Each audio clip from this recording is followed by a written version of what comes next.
Barcelone a perdu plus de 300 millions de livres sterling sur seulement 3 joueurs, Dembélé, Coutinho, Griezmann. 3 des plus grosses pertes de l'histoire du football. Hannes Delcroix au FC Lugano, ça se précise.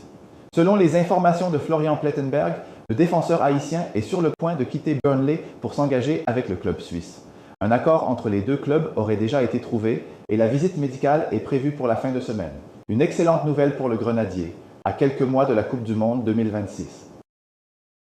La FIFA a annoncé cette semaine la fin des trophées The Best, remplacés dès 2026 par une nouvelle cérémonie officielle organisée en partenariat avec le Conseil des sports de Dubaï.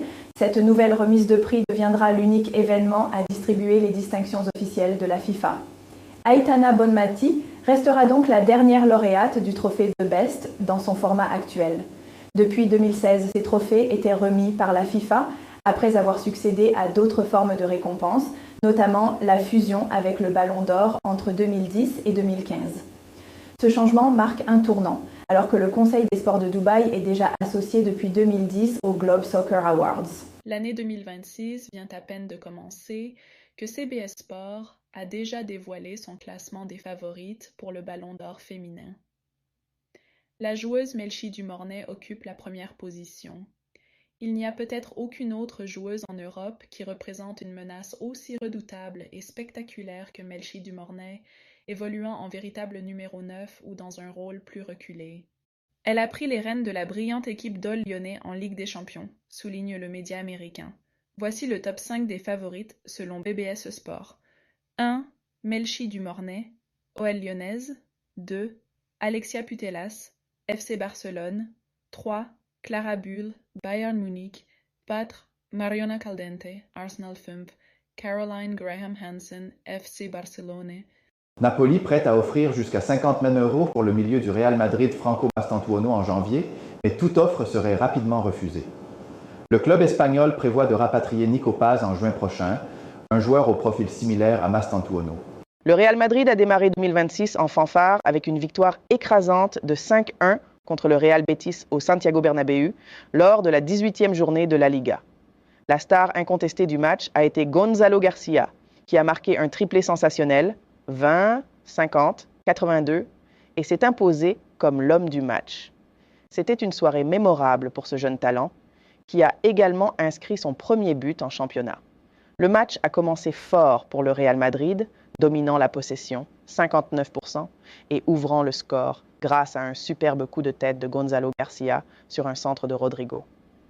En seconde période, il a continué son festival avec une volée magistrale et une finition subtile pour compléter son triplé.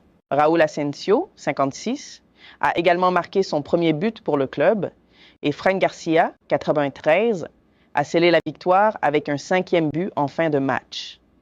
Le Real Betis a tenté de réagir, notamment avec un but de Cucho Hernandez, 66, et une frappe de Rodrigo Riquelme qui a touché la barre, mais ils n'ont pas pu rivaliser face à l'efficacité offensive des Madrilènes.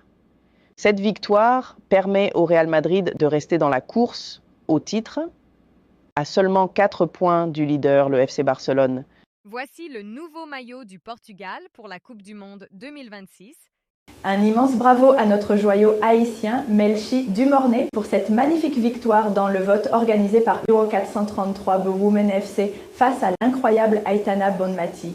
Avec 51% des votes contre 49%, tu as montré au monde entier que le talent haïtien est à la hauteur des plus grandes stars du football international. Cette reconnaissance est la preuve de ton travail acharné, de ta détermination et de ton immense talent. Toute une nation est derrière toi, fière de voir une de ses filles briller et inspirer la prochaine génération. Continue à illuminer les terrains et à porter haut le drapeau haïtien. Nous croyons en toi, Cocho. Ce n'est pas une rumeur. Vitinha a accepté l'offre de transfert pour rejoindre le Real Madrid en janvier et a conclu un accord pour signer un contrat de 3 ans. Le conseil du Real Madrid a déboursé 65 millions d'euros et a également obtenu l'approbation du PSG. Ça appelle attention que l'énorme salaire de Vitinha déjà fuit une vague de jalousie et de tension dans le vestiaire du Real Madrid. Wilson Isidore reste muet devant le but. 10 matchs consécutifs sans marquer avec Sunderland.